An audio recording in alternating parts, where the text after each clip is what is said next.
Viewers, এই পদ্মদেবীর বাড়ি হিসেবে যে জায়গাটি আসলে এখানে পরিচিত, এই জায়গাটি একটি আসলে বিভিন্ন রহস্যে ঘেরা একটি জায়গা। এই জায়গাটি ঘিরে বিভিন্ন ধরনের কল্পকাহিনী এখানে জড়িত আছে। ভিউয়ার্স, দেখতে পাচ্ছেন এই পদ্মদেবীর বাড়ি। এই জায়গাটিতে আপনার এখানে এই পদ্মদেবী যেহেতু বাড়ি হিসাবে এটি পরিচিত, স্বাভাবিকভাবে এখানে সেই পদ্মদেবী সহ বিভিন্ন ধরনের দেবদেবী এখানে যাতায়াত রয়েছে। এবং ভিউয়ার্স, দেখতে পাচ্ছেন সেই পদ্মদেবীর বাড়ি হিসেবে পরিচিত যে জায়গাটি, এই জায়গাটি ভিউয়ার্স, যেহেতু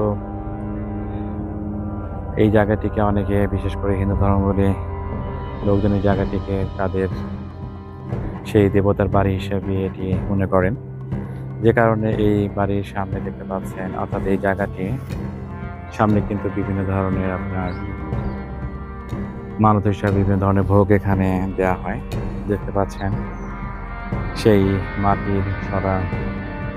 এবং এখানে ভিউয়ার্স, যদি আর একটু কাছ থেকে যদি একটু দেখানোর চেষ্টা করি, দেখতে পাচ্ছেন ভিউয়ার্স, এখানে সেই মিষ্টির প্যাকেট পড়ে রয়েছে এবং বিভিন্ন সেই মাটির সরা যেগুলো রয়েছে, পাতিল থেকে শুরু করে এখানে বিভিন্ন মাটির যে তৈজসপত্র যেগুলো রয়েছে সেগুলো এখানে আপনার রয়েছে।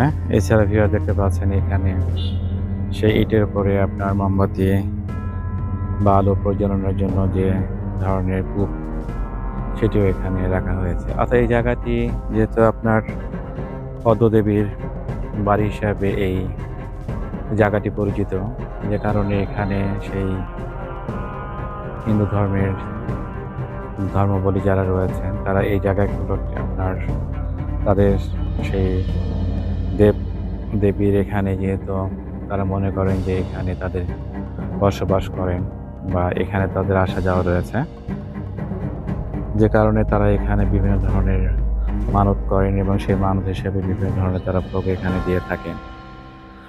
ভিউয়ার্স, দেখতে পাচ্ছেন এই জায়গাটি খুব একটি বড় নয়। এখানে পাশে আপনার কৃষি জমি রয়েছে এবং এখানে স্থানীয়দের সাথে কথা বলে যতটুকু জানা গেল যে এখানে আপনার 9 শতক জায়গা রয়েছে। এই জমিটি রয়েছে, এই জমির মাঝখানে আপনার এই ভিটা বা এই উঁচু জায়গাটি আপনার অবস্থিত, যেটি বিভিন্ন ধরনের গাছ লতা পাতা দিয়ে একেবারে ঢেকে রয়েছে। ভিউয়ার্স, যদি একটু সেই গাছ বা লতা পাতাগুলো যদি একটু লক্ষ্য করেন, তাহলে ভিউয়ার্স এখানে যতটুকু মনে হয় এখানে আপনার সেই নিম গাছ রয়েছে এবং খেজুর গাছ রয়েছে। এছাড়া আপনার বিভিন্ন ধরনের সেই ঝাউ জঙ্গল এখানে আসলে ঘেরা রয়েছে। ভিউয়ার্স, এই জায়গাটি যেহেতু সামনে অংশ যেটি ছিল সেটি আপনার প্রথমে দেখে যে অংশটুকু দেখানোর চেষ্টা করলাম ভিউয়ার্স, সেটি হচ্ছে এই পদ্মদেবীর বাড়ি হিসেবে পরিচিত যে জায়গাটি, এই জায়গাটি আপনার সামনে অংশটুকু দেখানোর চেষ্টা করলাম। এরপর ভিউয়ার্স, এই বাড়ির বা এই আপনার ভিটা বা উঁচু জায়গাটি যেটি রয়েছে, এটি আপনার পিছন সাইড বা এটি আরেকটা অংশ, সেটি দেখানোর চেষ্টা করছি। ভিউয়ার্স, যেটি বললাম যে এখানে আসলে নিম গাছ এবং খেজুর গাছ রয়েছে এবং আরও কিছু গাছ এখানে রয়েছে, দেখতে পাচ্ছেন সেই গাছগুলো।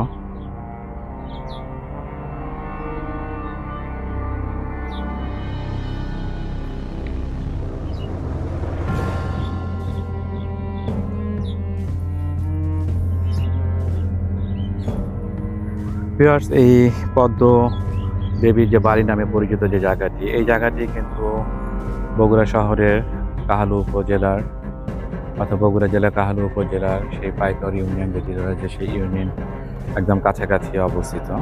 অর্থাৎ এই জায়গাটিতে খুব সহজে আসা যায়। ভিউয়ার্স, একটু যদি লক্ষ্য করেন তাহলে দেখবেন যে এখানে একটি দোতলা বিশিষ্ট একটি বিল্ডিং রয়েছে। এই বিল্ডিংটি কিন্তু আপনার সেই ইউনিয়ন পরিষদের অফিস। এই ইউনিয়ন পরিষদের যে অফিসটি রয়েছে সেই অফিসের কাছাকাছি আপনার সেই পদ্মদেবীর বাড়ি নামে পরিচিত সেই জায়গাটি এখানে রয়েছে। এখানে ভিউয়ার্স অনেকে মনে করেন যে এখানে সেই ৭ রাজার ধন এখানে লুকিয়ে আছে এবং এই ধন সম্পদগুলো বিভিন্ন সময় বিভিন্ন ব্যক্তি এই ধন সম্পদগুলো নেওয়ার চেষ্টা করেছে, কিন্তু যতবারই তারা এই সমস্ত এখানে যে সেই লুকায়িত ধন সম্পদ যেটি রয়েছে সেই ধন সম্পদগুলো তারা যখন ভোগ দখল করার চেষ্টা করেছে ততবারই তারা বিভিন্নভাবে ক্ষতিগ্রস্ত হয়েছে। এটি ভিউয়ার্স আসলে এখানে যারা স্থানীয় লোকজন রয়েছেন, যেহেতু এই জায়গাটি আপনার এখানে আরেকটি জায়গা রয়েছে সেটা হচ্ছে আপনার যোগীর ভবন। সেই যোগীর ভবন সেখানে আপনার অনেকগুলো মন্দির রয়েছে ভিউয়ার্স। সেই যোগীর ভবনের কাছাকাছি এই জায়গাটি অবস্থিত। তো সেই দিক থেকে ভিউয়ার্স ইতিহাসের দিক থেকে দেখতে গেলে আসলে এই জায়গাগুলো অনেক প্রাচীন একটি জায়গা।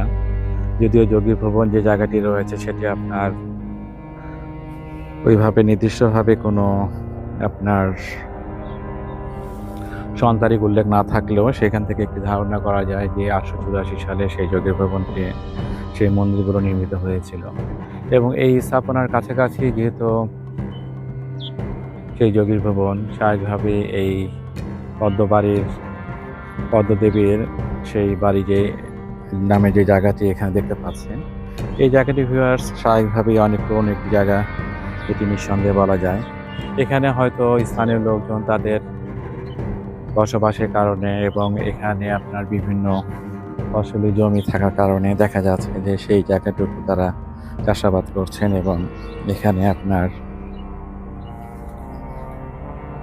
দেখতে পাচ্ছেন সেই জমিগুলোতে চাষাবাদের উপযোগী করে তারা বিভিন্নভাবে এখানে সেই জমিটা প্রস্তুত করছেন।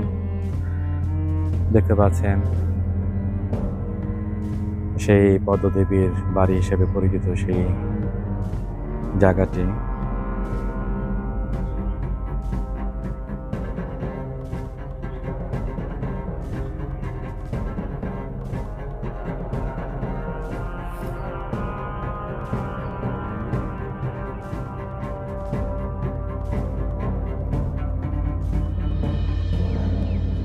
এই জায়গাটি ভিউয়ার্স যেহেতু এখানে অনেক ধরনের ইতিহাস এখানে আপনার জড়িত বা এই সমস্ত মানে বিভিন্ন ধরনের যে কল্পকাহিনী যদি বলা যায়, তাহলে ভিউয়ার্স এখানে এই জায়গাটি কেন্দ্র করে তৈরি হয়েছে। স্বাভাবিকভাবে এখানে কিন্তু অনেকে আসেন সেই পদ্মদেবীর পিতা নামে যে জায়গাটি, এই জায়গাটি দেখতে। ভিউয়ার্স এটি যেটি বললাম যে এখানে আপনার সেই ৭ রাজার ধন এই জায়গায় লুকায়িত আছে। এছাড়া আপনার আরেকটি এখানে আরেক ধরনের কাহিনী এখানে আপনার জড়িত রয়েছে, গল্প কাহিনী। সেটি হচ্ছে যে এখানে যে পরিমাণে আপনার ধন সম্পদ রয়েছে, অর্থাৎ বাংলাদেশের পুরো ১০ দিন সেই খাবার জোগানোর মতো ধন সম্পদ এখানে রয়েছে। অর্থাৎ পুরো বাংলাদেশের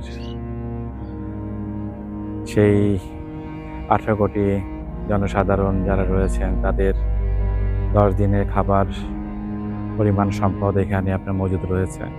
এ ধরনের ভিউয়ার্স অনেকে এই সমস্ত ইতিহাসগুলো এখানে জানেন, বিশেষ করে এখন বিভিন্ন ধরনের চ্যানেলে এই ধরনের নিউজগুলো প্রচার হওয়াতে স্বাভাবিকভাবে এই বিষয়গুলো এখন অনেকেই জেনে গেছেন বা অনেকে জানেন এটি। যে কারণে অনেকে দূর দূরান্ত থেকে আসেন এই পদ্মদেবীর বাড়ি বা ভিটা সেটি দেখার জন্য।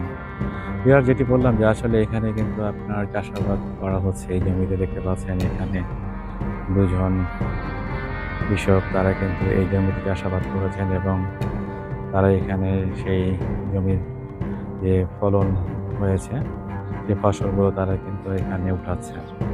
দেখতে পাচ্ছেন ভিউয়ার্স এই জায়গাটি যেটি শুরুতে বললাম যে এটি আপনার ৯ শতক একটি জায়গা। এই ৯ শতক জমির জায়গার ভিতরে আপনার সেই পদ্মদেবীর বাড়ি নামে পরিচিত সেই জায়গাটি এখানে রয়েছে। তবে এই জায়গাটির ক্ষেত্রে ভিউয়ার্স আসলে এখানে এই কৃষি জমি যারা মালিক তারা কখনো এই জায়গাটিতে ভিতরে প্রবেশ করেন না এবং এখানে আসলে তারা কখনো এই জায়গাটুকু লোক দখলের চেষ্টাও করেন না, কারণ এখানে বিভিন্ন ধরনের ঘটনা সাক্ষী হিসেবে তারা জানেন। যে কারণে এখানে যেহেতু সেই ধন সম্পদ যেগুলো রয়েছে, বিভিন্ন ব্যক্তি এই সমস্ত সম্পদগুলো বিভিন্নভাবে ভোগ দখলের চেষ্টা করেছেন এবং যতবারই তারা এই সমস্ত সম্পদগুলো সেই ভোগ দখলের চেষ্টা করেছেন, ততবারই তারা বিভিন্নভাবে ক্ষতিগ্রস্ত হয়েছে। যে কারণে সেই ভয়ে তারা এখানে কখনোই আসেন না এবং এই ধরনের ঘটনা যেহেতু তারা সাক্ষী হিসেবে আছেন, যে কারণে এই জায়গাগুলোর ভিতরে তারা কখনো প্রবেশের চেষ্টা করেন না। তবে হিন্দু ধর্মাবলম্বী যারা রয়েছেন তারা এই জায়গাটুকু যেটি দেখালাম যে এখানে আসলে তারা বিভিন্ন ধরনের ভোগ দিয়ে থাকেন তাদের মানত পূরণের জন্য। জায়গাটি কিন্তু ভিউয়ার্স একেবারেই একটি ছোট জায়গা, হয়তো অনেক পুরনো হিসেবে যখন ছিল স্বাভাবিকভাবে এখানে প্রচুর ঝাউ জঙ্গলের কারণে জায়গাটি হয়তো অনেকটা ভীতিকর ছিল, হয়তো কাছাকাছি যাওয়ারও হয়তো সেই সুযোগটি ছিল না। এখন যেরকম একেবারে সেই পদ্মদেবীর বাড়ি হিসেবে পরিচিত সেই জায়গাটি একেবারে কাছাকাছি থেকে সেটি ভিডিওটি করা সম্ভব হচ্ছে। একসময় হয়তো এই সুযোগটি ছিল না, আর এখানে স্থানীয় জনসাধারণ যারা রয়েছে তারা ভয়ে এখানে কাছাকাছি আসতেন না বা ভিতরে তো প্রবেশই করতেন না। এখন এই জায়গাগুলো আসলে তারা কাছাকাছি আসেন এবং বিভিন্ন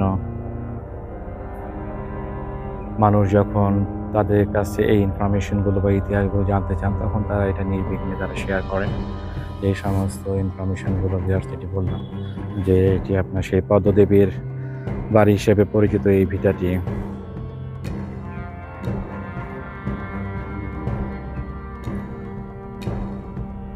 ভিউয়ার্স সেই পদ্মদেবীর